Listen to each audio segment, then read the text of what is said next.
this clear. I do think Andy Reid is one of, and if not, at the end of the day, the greatest coach ever. And you know what I mean? Like, he was, nobody thought that before Patrick Mahomes took his first snap. Nobody was like, this guy might be the GOAT.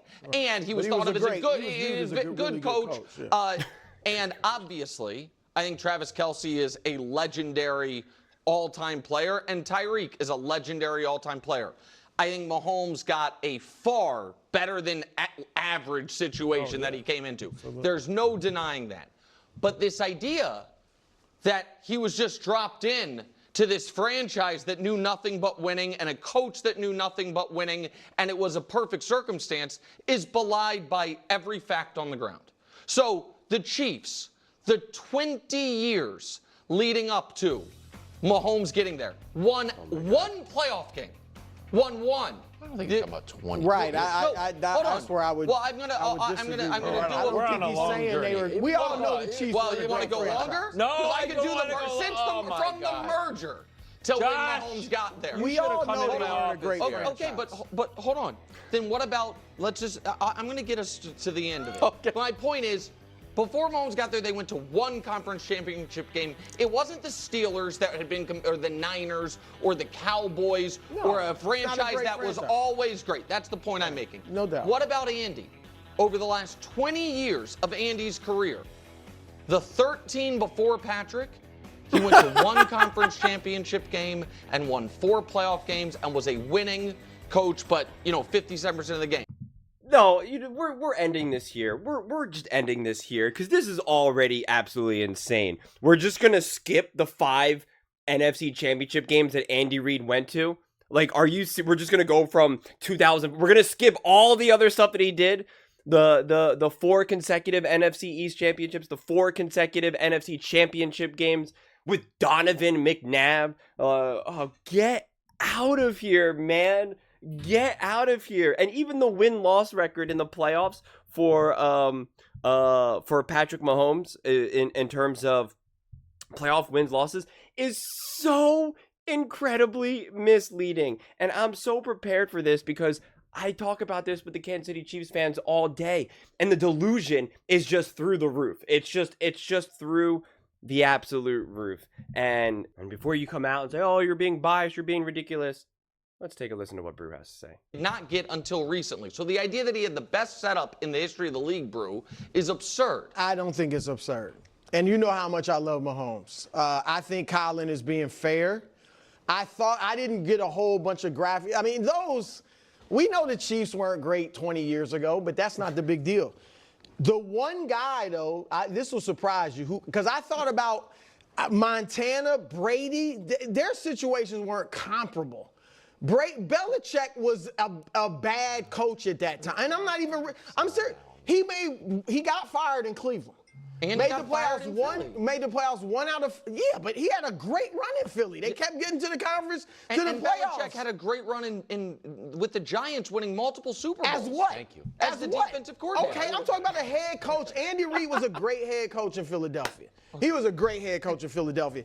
Bill Belichick was a failing head coach, even with a Pro Bowl quarterback like Drew Bledsoe. So Brady, I don't think is comparable. Montana's not comparable. Why? Montana had Bill Walsh. How was the team? Brou, when Montana took over? Brou, his first year as a starter, they had the #1 defense in football. What'd they do before that? What was the team before that? When Montana took over, they were 6-10. Okay, there you go. All right, listen. The one guy that's comparable was Lamar Jackson.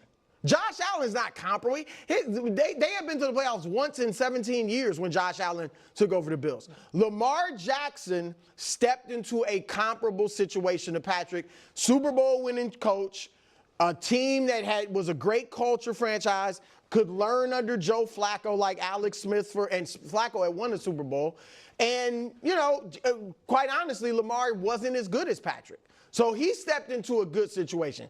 Outside of that, it was great for Patrick. The Chiefs had made the playoffs 3 straight years before Patrick became a starter. They were averaging 11 wins a season. Andy Reid was viewed as a very good coach, not in the GOAT conversation, but a very good coach. Tyreek Hill was a Pro Bowler. Travis Kelce was not a Pro Bowler. He was all pro by that time. Kareem Hunt was one of the best running backs in the league at that point. This doesn't take anything away from Patrick, but it's like Magic Johnson. Magic Johnson stepped into a wonderful situation. It's not. It is very much like, now he didn't have the MVP in Kareem Abdul-Jabbar, but I'm just saying, like, how can you say Patrick's situation wasn't phenomenal? No. I said it was. I said it was a really good situation, but I think it is. He was dropped into a team who had literally the worst defense in football, and in his second year as a starter had the third worst defense. They still won 11 and 12 games with that defense with Alex Smith. Right, and that's why I showed the other stuff. The Chiefs had won, and we don't have to go back 20 years if you don't want, in the 10 years or the 5 years leading up to Mahomes getting there, one playoff game. Oh, yeah, so they weren't a great team, but they were a legitimate. What? I don't want to use the word perennial for 3 years, but under Alex Smith with a good quarterback. They were a 10 they were averaging. It's just funny. It really is. But I know everyone's biased except for Kansas City Chiefs fans and Patrick Mahomes fans. I know. Now Brou's biased too, apparently, right? Brou, the one that was the first person, according to Sports Illustrated, to call Patrick Mahomes Jordan-esque, right? Everyone is just a Patrick Mahomes hater for just simply telling the truth. We can say that Patrick Mahomes is one of the greatest quarterbacks of all time and is absolutely unbelievable and absolutely undeniably elevated the Kansas City Chiefs. And Andy Reid absolutely positively benefited from having Patrick Mahomes as his quarterback, undeniably. And Patrick Mahomes has benefited significantly from the roster and the coaching staff, etc., around him. Way more so than many of these other quarterbacks over the years. And listen, I'll push back real fast about the whole Bill Belichick thing, because, yeah, Bill Belichick obviously did not have the level of success and experience that an Andy Reid had. And it's kind of funny now to see, like, Nick just like, well, defensive coordinator. And right now he cares about that. Now, like, that's real rich. That is real rich, man. That is funny. That is, whew. But I will say that obviously Bill Belichick proved to be a special coach, especially specifically defensively. And it was a huge advantage for Tom Brady to have a defensive coach, the best defensive coach, back during a time when defense was weighted so much more heavy.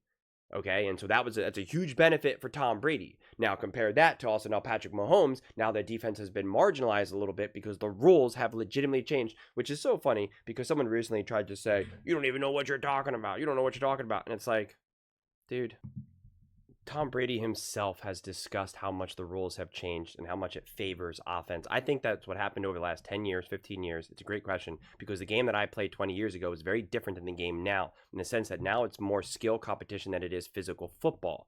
Responding to Colin Cowherd, I think in some way they're taking away a physical element to the game. That was the only way at one point to beat skill, was to be tough. And when we played the Pittsburgh Steelers, they were tough. And when we played the teams that were just skillful, we won. And I think what's happening now is the way the rules are being set, I don't think that is always the best interest of the game that I once played. I feel like the rules are being made, for example. The one as an example is the onus of protecting another player. This past Sunday, Brady threw the 600th touchdown pass of his NFL career, hitting receiver Mike Evans on a slant with a safety lurking the goal line. The defender gave Evans a shot to the midsection as he caught the ball, but would have been penalized if he delivered the type of crushing blow that used to be commonplace in those situations. 10 years ago, I never would have thrown that football, Brady said, because Mike had caught the ball, the safety was standing right there, and the safety essentially can't hit him the way that he used to be able to hit him. Because all the safeties now are 200 pounds and they all cover. There's no Rodney Harrison. There's no Ronnie Lott. I mean, I can go on. Brian Dawkins. There's a lot of players like Ray Lewis that I didn't throw the ball between the hatches because Ray Lewis was going to knock them out of the game. Not because he was going to, make a tackle. And I think the onus of protecting receivers should be on the quarterback, etc., etc. So this is literally Tom Brady talking about the evolution of the game. And this is the situation why it's so much, it's an even greater advantage these days to now have an offensive head coach than a defensive head coach. And why these numbers, especially can be so much more inflated from really the, beginning of Tom Brady's career and going even backwards. It was harder for offensive coaches to really be able to unleash their magic during that time. And so you can make the argument that during that time, Tom Brady is better served to have Bill Belichick during that time. Until the rules changed. And then it was like, no, Bill, having the best defensive coach in the game is not enough. And then there you go, enter Patrick Mahomes, who now has the best offensive head coach in the game. Those are the advantages, man. We can talk about Tom Brady benefiting. You can admit that Patrick Mahomes has benefited as well. It's going to be okay. I promise you. It's going to be okay. But to keep crying over and over and over about just the reality of the situation. I mean, this is what's so brilliant about someone like Brou, who's saying this and is very confident in it, and I agree with it, and yet people are going to have problems with it, and it's just like, you can't say to Brou that he's biased or a Patrick Mahomes hater. There's no one in their right mind that would ever believe that Brou has a bias against Patrick Mahomes. So then what are you going to come back and say? You can say you disagree, that's fine. But to automatically just be like, you're biased, you're a hater, you're this, you're that, best of luck. And it's just funny. It's just funny. Do you know, prior to Patrick Mahomes, Travis Kelce and Tyreek Hill never were in their prime and played a full playoff game together at the same time, start to finish. They almost had a chance. Travis Kelce got concussed. Do you think that matters? Do you think that matters at all? I know it matters. Of course it matters. I mean, this is comically hilarious. And yeah, Alex Smith is not a great quarterback. That much is obvious. Andy Reid was doing everything he possibly could with Alex Smith without a full prime Tyreek Hill, without, essentially entering his prime Travis Kelce. And again, in the playoffs, never together. You understand that. In their primes, they never played together start to finish in the playoffs. And again, you're expecting now Alex Smith to beat, checks notes, Ben Roethlisberger, Tom Brady. Like, what are we doing here? It's bonkers right now. Okay, in 2014 or 2013-2014 season, the Chiefs in the playoffs went up against the Indianapolis Colts. Again, with Alex Smith. Hung 44 points. Pretty good considering. Remember, no Tyreek Hill and Travis Kelce duo there.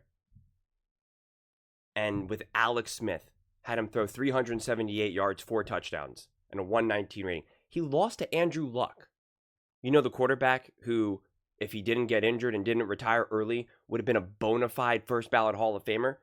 I don't know if you know this, but it's hard to win games when you don't have at least a Hall of Fame quarterback, unless you have a stacked roster, which they clearly did not. Okay, that was Andy Reid's first year with the Chiefs. Okay, the year before, they were 32nd in offense and 25th in defense. Next season, boom, just like that. 6th in offense, 5th in defense, made the playoffs. Pretty good. Okay, now 2015, 2016, the Kansas City Chiefs beat the Houston Texans. They beat the Houston Texans. Pretty good for them. Their playoff game that Nick, loosely discussed. Then they lost to the New England Patriots. The team that Patrick Mahomes didn't even beat. The New England Patriots. Tom Brady. Alex Smith going up against Bill Belichick and Tom Brady. We just think that Andy Reid's supposed to just somehow make that work. Again, also with no Travis Kelce, Tyreek Hill duo here. I mean, you understand. This is their stellar roster. Okay, Wilson, Conley, Kelce, Macklin, Harrison, and at this point, Kelce's only in his second year, I believe, or maybe his first year, because the other year he got his rookie year he got injured. So yeah, I think this was his like second actual year like playing full time. You think that matters? Of course it does. I mean, you're literally going up against Julian Edelman, Gronk, Amendola. I mean, come on, man. Now it's Tyreek Hill's rookie year, where he started off as a punt returner, remember. He finished his rookie season with 61 receptions and 593 yards. So hardly the Tyreek Hill, okay? Obviously. They lost to the Pittsburgh Steelers, who had Ben Roethlisberger, Le'Veon Bell, Antonio Brown. Remember him? Right? A great defense. Again, you have Alex Smith and pretty much just Tyreek Hill. That's it. Your other wide receiver is Jeremy Macklin. Good luck with that. Then, the following year in 2017, Alex Smith's last playoff game with the Chiefs, they're rolling. Rolling the Tennessee Titans. Going up now against a weaker opponent like a Marcus Mariota. Travis Kelce's feasting. Absolutely feasting. 4 catches on 4 targets, 66 yards, 1 touchdown in just the first half alone, then gets concussed and doesn't play the rest of the game. And then they can't score and move the ball. Pretty sure we learned over the years that Travis Kelce is really, really important, even for Patrick Mahomes. So if he's really important for Patrick Mahomes, don't you think he would be pretty important for Alex Smith? Yeah, I think so. Yeah, I think so. Then finally in 2018, what happens? The team is finally complete. Because from 2017, so if we go through this, if we look at the years, okay, where we go to 2017, All Pros 2, and Pro Bowlers 4. Tyreek Hill, Hunt, Travis Kelce, Alex Smith, right? We can kind of remove Alex Smith since obviously Alex Smith is no longer on the team. Well, he's not obviously starting going into 2018. We're finally in the prime, right? Tyreek Hill now, finally a true wide receiver 1. Travis Kelce, first team All-Pro, finally truly in his prime. With a duo of Tyreek Hill and Travis Kelce, right? Got Chris Jones. You all know who he is. Got your right tackle in Schwartz, first team All-Pro. And then there we go. And then you're obviously now able to hit the ground running. No one's denying. This is like the ultimate straw man. The ultimate straw man. Nobody is denying that Patrick Mahomes elevated the Chiefs more than an Alex Smith. But it's so incredibly disingenuous to pretend like all he did was just insert Patrick Mahomes and that's the only difference here. Because it's just not true. This team was not what it was prior to Mahomes simply getting there. It was the building stuff. It took years, 2013, 2014, 2015. Like, it took a minute to finally bring this all together. And that's what happened. So using before Patrick Mahomes is really kind of insane. It really is. Because it's one thing if Tyreek Hill and Travis Kelce and whatnot were rolling and they were all great and they were playing together and they were in the heart of their prime, then I could understand. That's obviously not the case. I just showed you that that's not the case. And then the one year that they could have played together, Tyreek Hill and Travis Kelce with Alex Smith in the playoffs, and they were playing great in that first half, Travis Kelce got concussed. I mean, it's Patrick Mahomes' ultimate security blanket, so don't try to downplay Travis Kelce now, okay? It's just crazy to me. It really is. And people were talking about Andy Reid being an unbelievably great. Now you're just saying he's a good coach. Like, this is where you're playing the shell game here, because you're like, well, I think Andy Reid is like the greatest coach ever. But prior to Mahomes, So, like, the quarterback made him the greatest coach. You didn't say he's, like, the most successful coach. If you're saying that you believe that he's the greatest coach ever, that would be, you would have to separate it from the quarterback then to make that statement. So if you believe that to be the case, then he would be that coach regardless. And here's the funny thing. Do you understand that Andy Reid, if he never had Patrick Mahomes, it's just basic elementary math.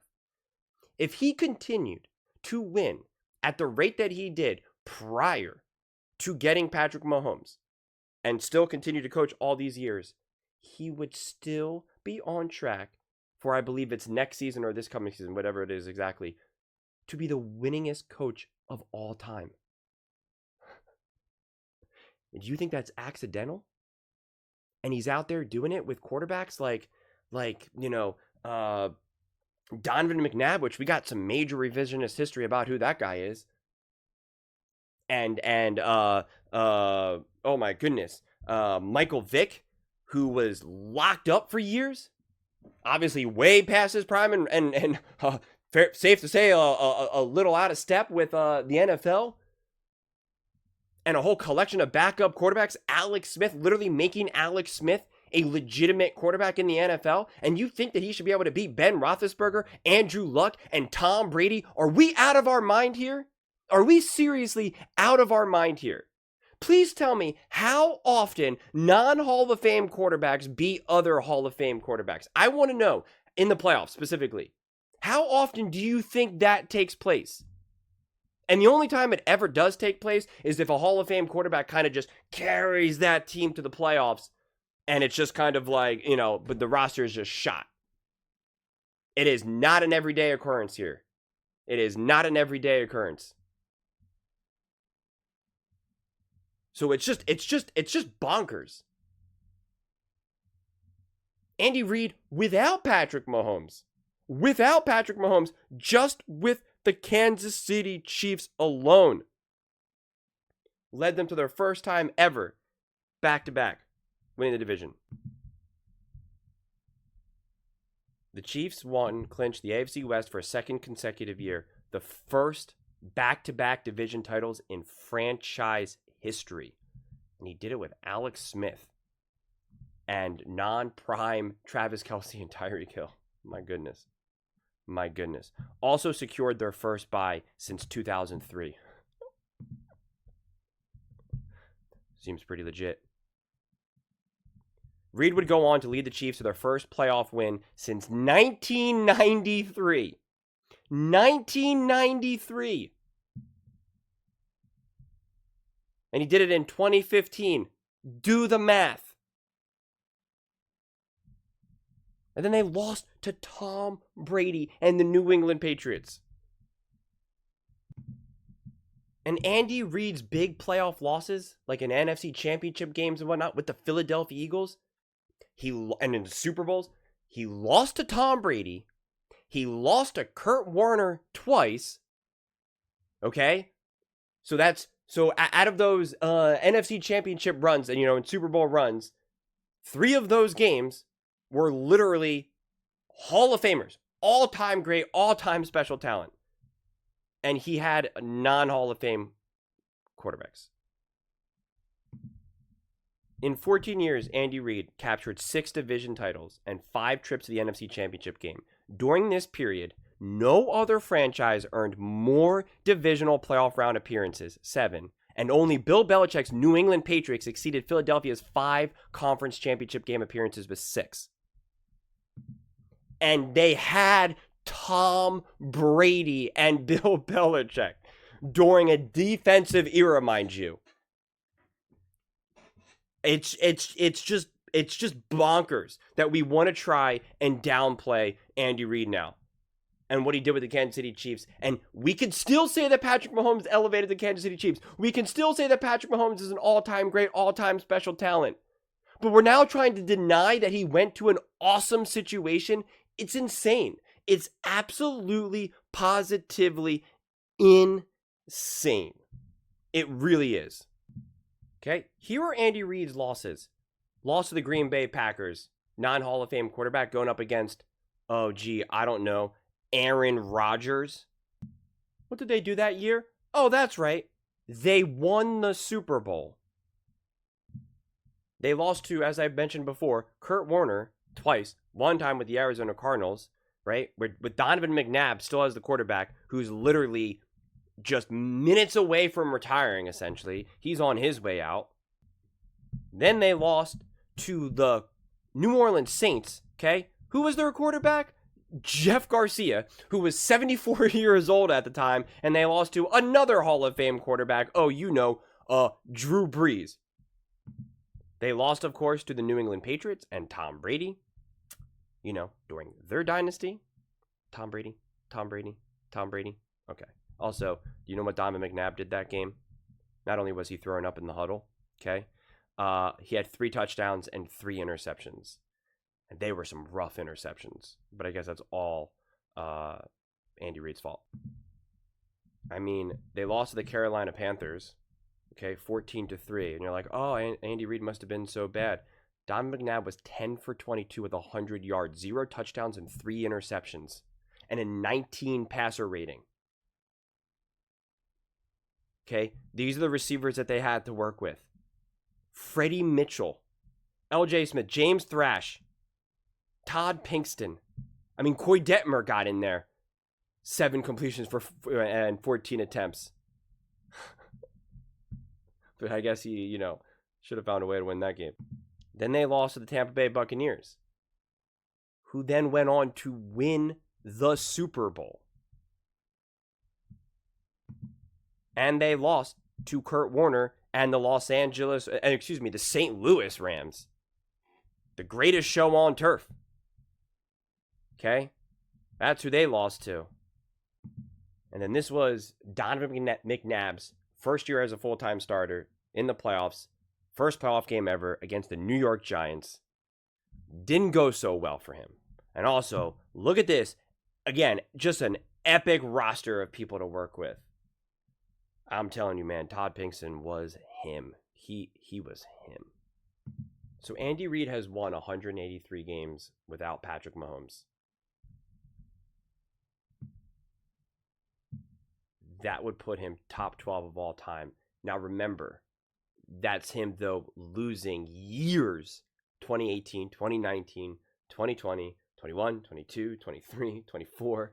Okay, that's him losing 7 years because he's obviously coached Mahomes during those years. But even if you just take away those years, like he just didn't coach at all, with a non-Hall of Fame quarterback, he would be right at the cusp of top 10. Do you know how insane that is? Now, obviously, if you add in those years, where if you just keep his same his same winning percentage, he'd be top 4 on his path to pass Bill Belichick, Papa, and Don Shula.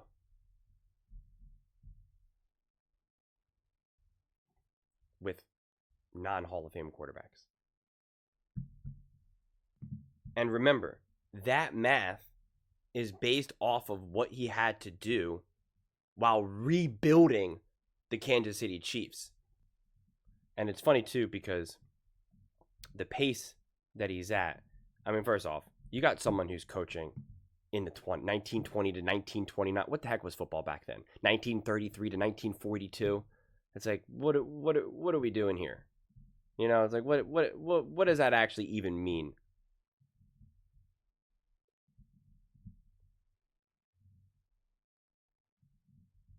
Then you got Don Shula, who coached for like 30 years.